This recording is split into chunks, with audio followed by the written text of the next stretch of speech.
Curhat wanita di Bogor terganggu tetangga doyan nyetel musik kencang dari pagi hingga malam. Beredar di media sosial sebuah video yang memperlihatkan seorang wanita di Bogor curhat terganggu karena aksi tetangganya doyan menyetel musik.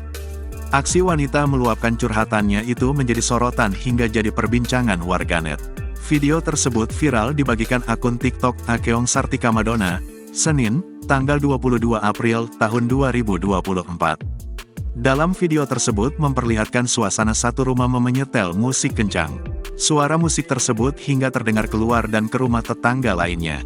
Terdengar perekam memperlihatkan posisi rumah tetangga yang menyetel musik kencang tersebut berada di samping rumahnya. Ia juga menyebut rumah tetangganya itu juga berada dekat dengan pesantren. Wanita yang diketahui bernama Sartika itu mengaku tetangganya itu juga masih berkerabat dengannya. Ia mengaku sudah menegur tetangganya itu secara baik-baik. Sartika mengaku menegur agar tetangganya itu menurunkan volume musiknya.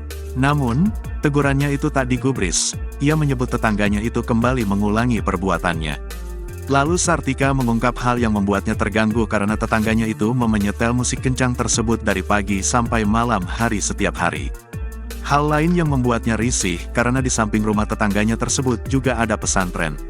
Sartika mengungkap jika dirinya menegur kembali dikhawatirkan dapat terjadi keributan dengan keluarganya.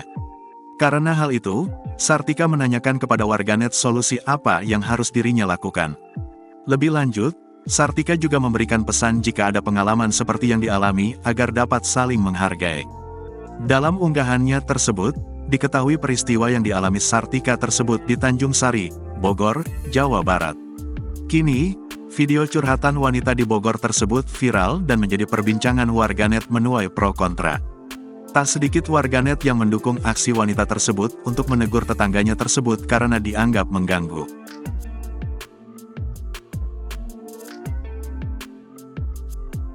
Download Tribun X sekarang, menghadirkan lokal menjadi Indonesia.